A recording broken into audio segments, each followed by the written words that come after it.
Hi everyone, I'm back.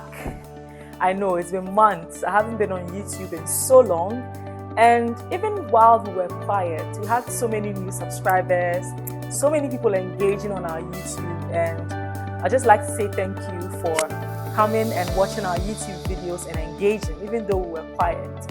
So today I'm going to talk about something really sensitive: why most businesses fail when the owner is not around.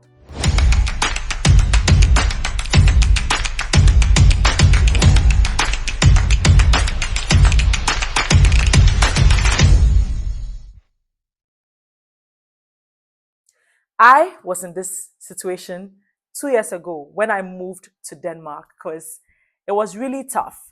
The few months after I moved, my business was failing. Sales were low, decisions stalled, everything was a mess. I came back to meet a very chaotic work environment or chaotic work culture. I realized that this was because I was the bottleneck. Everything went through me. I was the system in the business. So I had to change a lot of things. And through that, now I even live more in Denmark than I live in Ghana. And my businesses run very smoothly. And I also help entrepreneurs do the same.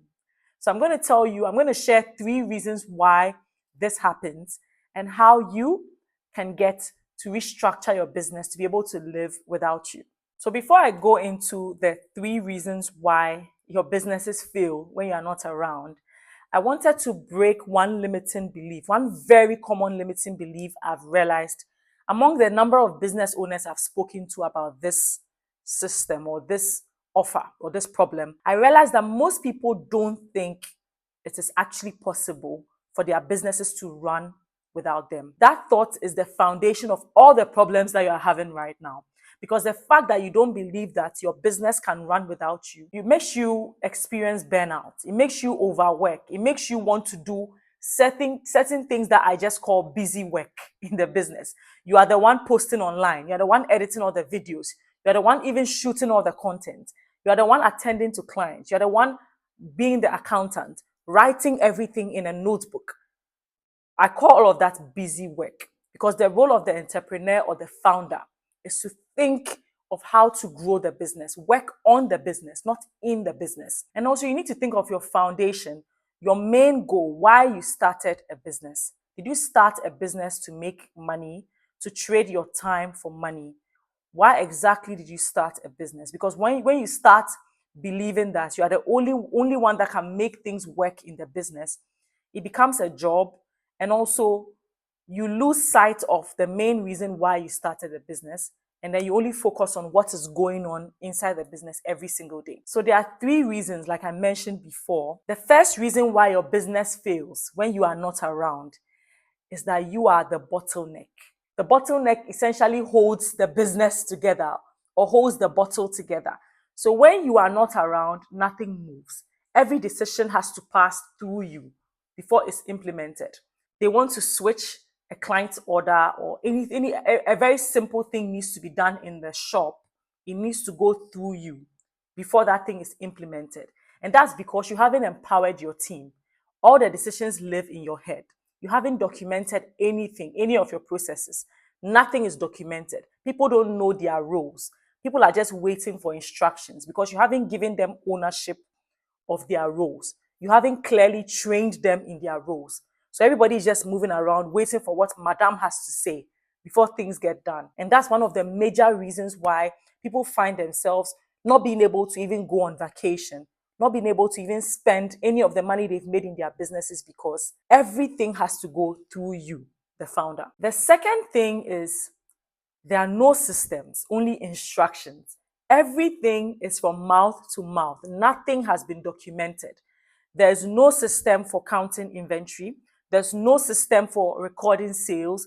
There's no system for tracking what went out of the shop, what came in. There's no system for assigning tasks and people being able to come back and then note that they have done these tasks. There's no system for tracking anything in your business. So you realize that the business is just living in the air because essentially it's just selling. You're just buying and selling, buying and selling. So if today you fell sick and a new order came in from a supplier, your staff wouldn't even know what to do because there's no clear system on what to do. Everything is in your head. Yes, and that is where you find yourself having to be there all the time, even when you don't want to be. And the final reason, which is one of the most important reasons, is poor hiring culture. What I've realized is that a lot of people don't have competent staff. We just hire the first people we can think about for our businesses because most of the time we have it in our heads that our businesses are small businesses. So we don't need people who are highly skilled or highly experienced. So we just go for the first person who reaches out to us for a job. We offer the person a job, and then there's no onboarding, there's no training, there's no staff contracts, nothing. It's just come and then start working. So you realize that people don't even know their clear roles. There's no ownership. So because of that, all the problems, even identifying problems becomes a problem because the staff, they are not trained or they are not skilled enough to identify problems. So you find yourself identifying all the problems, and then you now have to spend time to train them to even solve those problems. That's even if they are trainable, or you end up solving the problems yourself. So you find out that you have a lot of employees, but you are always doing the work. You are always tired. So there's no time for you to even think about how to grow the business because you are always stressed out. You always end up doing everything yourself. And that's one major challenge. So whenever the business owner is not around, you enter the business space and then the employees are just there because there's no structure. There's no hierarchical structure. So nobody knows who they are reporting to, who is in charge. When somebody is late, the person finds themselves going straight to the boss because there's nobody else to report to. There's no clear structure. So if you find yourself in this space, just know that your business is clearly going to fail when you are not around. So once again, I want to remind you of why you started a business. You started a business because you wanted to create a living for yourself and your family, sure. But you also wanted to build something that was going to impact society. You wanted to be able to scale. You want to have branches. You want to create an impact. You want to live something for your children. So if you decide to be the bottleneck of your business, how can you build something that you are able to leave for your children? Let's think of our parents. Most of our parents had businesses. And right now, most of them have retired. But most of us can't even understand the businesses our parents had because they were the bottleneck. They were going to their businesses every single day. They were the ones running the business. It was essentially a job for them. So even though it was making them so much money, we cannot clearly inherit it or find a way to take over those businesses. So you hardly find second or third generation business owners in Ghana or Africa. And that's a really big problem because why are we working so hard for most of our adult life if we cannot leave this on, if we cannot leave a legacy? The turning point is you, first of all, letting go of that limiting belief that everything needs to go through you, understanding that you need systems in your business. You need to trust systems, not people, because people are going to disappoint you. Staff may steal from you, but the systems don't lie. So you need to trust the systems. You need to document everything. You need to hire effectively. Hiring is a very, very difficult problem for a lot of business owners. I know a lot of people struggle when they are hiring, but you need to take your time and hire. Hire slow, fire fast. You realize somebody in your business is not contributing adequately. It's not living up to the vision you have for your business. Let that person go. You need to document everything, have proper roadmaps, proper onboarding processes for everybody who enters your business.